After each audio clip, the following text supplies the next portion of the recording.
నాస్తికులు, హేతువాదులు అన్న వాళ్ళు మాట్లాడుతుంటారు. అంటే మా దేవుళ్ళు ఎప్పటి చరిత్ర కలిగిన వారో తెలుసా? మా దేవుళ్ళు ఎప్పటి చరిత్ర కలిగిన వారో తెలుసా? సుమారుగా 3000కు పైబడి చరిత్ర కలిగినటువంటి వారు మా దేవుళ్ళు అయితే, మీ దేవుడు ఎప్పటి వాడు? 2000 సంవత్సరాల క్రితం వచ్చిన వాడు అని అంటుంటారు. యేసుక్రీస్తు 2000 సంవత్సరాల క్రిందట పుట్టినవాడు కాదు. 2000 సంవత్సరాల క్రిందట పరలోకంలో నుంచి భూమి మీదకి వచ్చినవాడు. అంటే భూమి మీదకి రాకముందు యేసుక్రీస్తు వారు ఉన్నారంటే ఉన్నారు.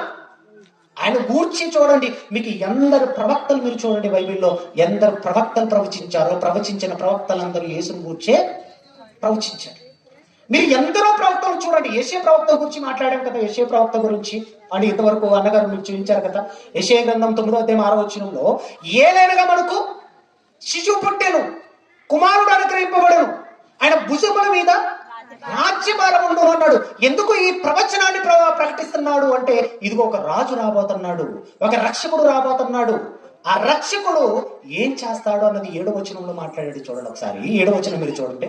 9వ అధ్యాయం 7వ వచనం మీరు చూస్తే, యెషయా గ్రంథం 9వ అధ్యాయం 7వ వచనం మీరు చదువుతారుగా. 9వ అధ్యాయం 7వ వచనం మీరు చూస్తే, 7వ వచనంలో యెషయా గ్రంథం 9వ అధ్యాయం 7వ వచనం, ఇది మొదలుకొని, మీకు పై మాట మీరు చూడండి, పై మాట 6వ వచనంలో, ఏదైనాగా మనకు శిశువు పుట్టిన అన్నాడు కదా. ఇది ప్రవచనం. ఎందుకంటే పుడుతున్నాడు, ఒక శిశువు రాబోతున్నాడు, ఒక శిశువు వస్తాడు, ఆయన భుజాల మీద రాజ్యభారం ఉంటది, ఆయన నిత్యుడగు తండ్రి అని ఆయన పేరు పెట్టబడుతుంది, ఆయన సమాధానకర్తయగు అధిపతి అని మాట్లాడుతున్నాడు. 7వ వచనంలో మాట్లాడాడు. చూడండి 7వ వచనంలో ఏం మాట్లాడాడు అంటే, 7వ వచనంలో, ఇది మొదలుకొని మితి లేకుండా దానికి వృద్ధియు క్షేమమును కలుగునట్లు సర్వకాలము దావీదు సింహాసనమును రాజ్యమును నియమించును, న్యాయము వలన నీతి వలన రాజ్యమును స్థిరపరుచుటకు అతడు సింహాసనాసీనుడై రాజ్యపాలన చేయును అన్నాడు. చూడండి, ఒక శిశువు పుడతాడు కదా, ఆ శిశువు ఏం చేస్తాడట? రాజ్యాన్ని పాలిస్తాడు, రాజ్యపాలన చేస్తాడు. ఎవరు గురించి మాట్లాడుతున్నాడు ఇక్కడ? మనం నమ్మినటువంటి యేసుక్రీస్తు గురించి. ప్రవక్తలందరూ ప్రవచించారండి, ప్రవక్తలందరూ ప్రవచించారు. మోషే ప్రవచించాడు. ఏమని ప్రవచించాడు చెప్పండి? మోషే, ఇదిగో నా వంటి ఒక ప్రవక్త మీలో నుంచి వచ్చును అన్నాడు. అంటే ఒక అతను వస్తాడు, ఆయన మాట మీరు వినాలి. ఒక అతను వస్తాడు, అతను రాజ్యపాలన చేస్తాడు అన్నటువంటి ఈ విషయం ఏదైతే ఉందో, ఇది ఎప్పటి నుంచి ప్రవచనం ఉందో తెలుసా? యేసుక్రీస్తు గురించి. ఏమండి, జగత్తుకు పునాది వేయబడక మునుపే దేవుడు యేసుక్రీస్తుని నియమించాడట. భూమి మీదికి వెళ్ళాలి, రాజ్యాన్ని స్థాపించాలి, రాజుగానే ఉండాలి, అందరినీ ఏలాలి. అందుకే మీరు చూడండి, అబ్రహాం గారికి ఒక ప్రవచనం చెప్తాడండి. ఏమండి, అబ్రహాం గారు అనగానే ఎవరు చెప్పండి? అబ్రహాం గారు అనగానే విశ్వాసులకు తండ్రి, విశ్వాసాలకు తండ్రి. ఆయనకు ఒక విషయాన్ని దేవుడు తెలియజేస్తాడు. ఏమని తెలియజేస్తాడు మీరు చూడండి. అక్కడ మీరు ఒకసారి ఆదికాండం 12వ అధ్యాయం 3వ వచనం మీరు చూడండి.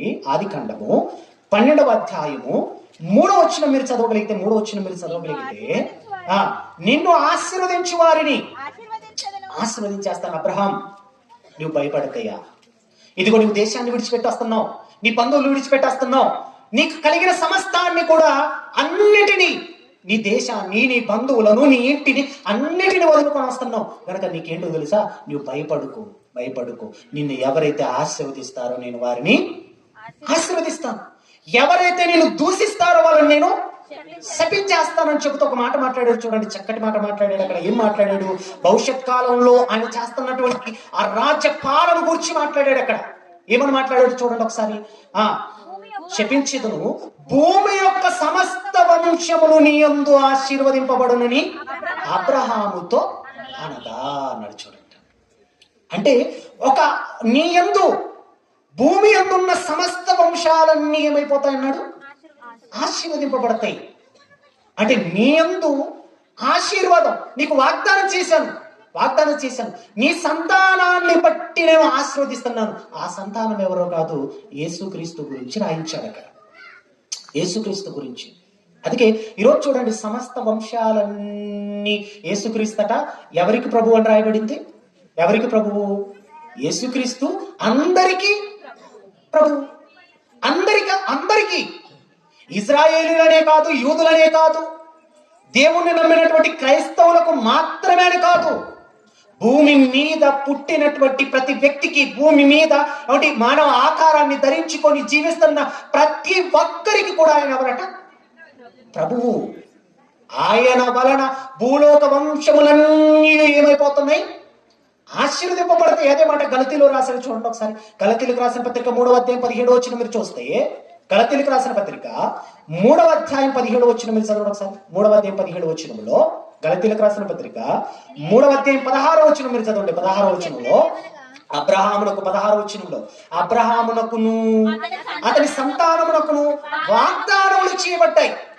అబ్రహాము గారికి వాగ్దానం చేశాడు కదా, నీకు కానాను దేశాన్ని ఇచ్చేస్తానని వాగ్దానం చేశాడు. అలాగే అబ్రహాము గారికి ఒక వాగ్దానం చేశాడు, నిన్ను బట్టి భూమి మీద ఉన్న సమస్త వంశములన్నిటిని కూడా నేను ఆశీర్వదిస్తాను అన్నటువంటి ఈ వాగ్దానం అబ్రహాము గారికి చేశాడు.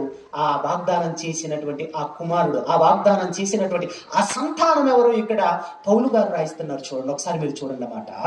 ఆ అబ్రహాము గారికి వాగ్దానములు చేయబడిను, ఆయన అనేకులను గూర్చి అన్నట్టు సంతానములకును అని చెప్పక. ఎందుకంటే అబ్రహాము గారికి ఎంతమంది సంతానం ఉన్నారు చెప్పండి? ఎంతమంది సంతానం ఉన్నారు అబ్రహాము గారికి? అబ్రహాము గారికి ఏమంటే హాగరుకు పుట్టిన సంతానం ఉంది. ఎవరైనా? ఇస్మాయేల్. అబ్రహాము గారు అలాగే శారముకు పుట్టిన సంతానం ఉంది. ఎవరైనా? ఇస్సాకు. అబ్రహాము గారు కెతూరకు పుట్టిన సంతానం ఉంది. వాళ్ళు వేరు, ఎన్నో సంతానాలు కలిగి ఉన్నాయి.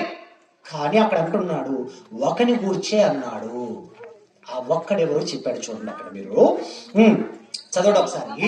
ఆయన అనేకులను గూర్చి అన్నట్టు సంతానములకును అని చెప్పక, ఒకని గూర్చి అన్నట్టు నీ సంతానములకు నేను, ఆ సంతానము క్రీస్తు అన్నాడు. చూడండి, అంటే అబ్రహాము గారి దగ్గర వాగ్దానం చేసినది, అబ్రహాము గారి దగ్గర దేవుడు చెప్పినది ఎవరు గూర్చి చెప్పాడు అంటే, ఇదిగో ఒక ఆయన వస్తున్నాడు, ఒక సంతానం నీకు ఇస్తున్నాను, ఆ సంతానమును బట్టి భూలోకములో ఉన్న సమస్త వంశములన్నీ ఏం చేస్తాను? నేను ఆశీర్వదిస్తాను అని అన్నాడు. చూడండి, అంటే యేసుక్రీస్తు గురించి ఎప్పటి నుంచి రాయబడింది?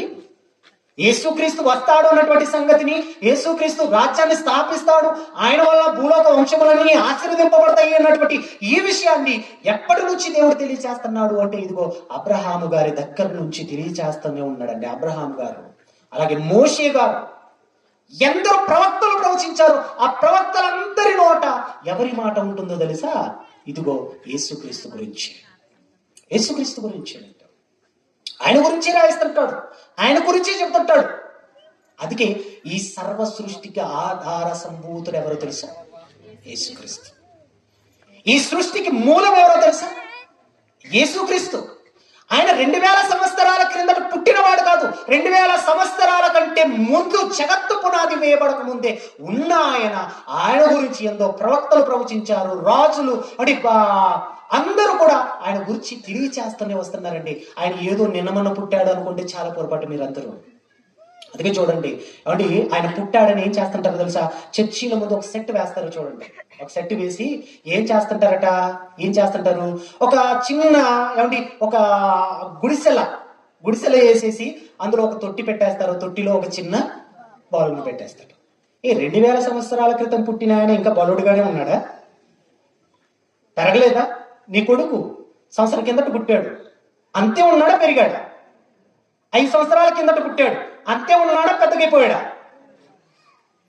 కానీ యేసుక్రీస్తు గురించి మాత్రం ఏం చేస్తుంటారు అంటే, ఆయన ఇప్పటికీ బాలుడే. అందుకే మాట్లాడుతుంటారు చూడండి, చాలా మంది బాల యేసు అంటుంటారు.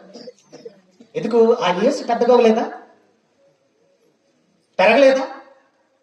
ఆయన 2000 సంవత్సరాల క్రితం పుట్టినవాడు, ఈ భూమి మీదకి వచ్చినవాడు. కానీ ఆయన ఎలా చూపిస్తున్నారు ప్రపంచము అంటే, ఆయన ఏదో చిన్న బాలుడుగానే చూపిస్తుంటాడు. ఆయన కాదు. ఇక మరొక విచిత్రం ఏంటి చెప్పమంటారా? ఆయన ఎక్కడ పుట్టాడని చెప్తుంటారు మీకంతా. ఎక్కడ పుట్టాడట? పశువుల పాకలో పవలించిన యేసు అంటారు. అంతేనా?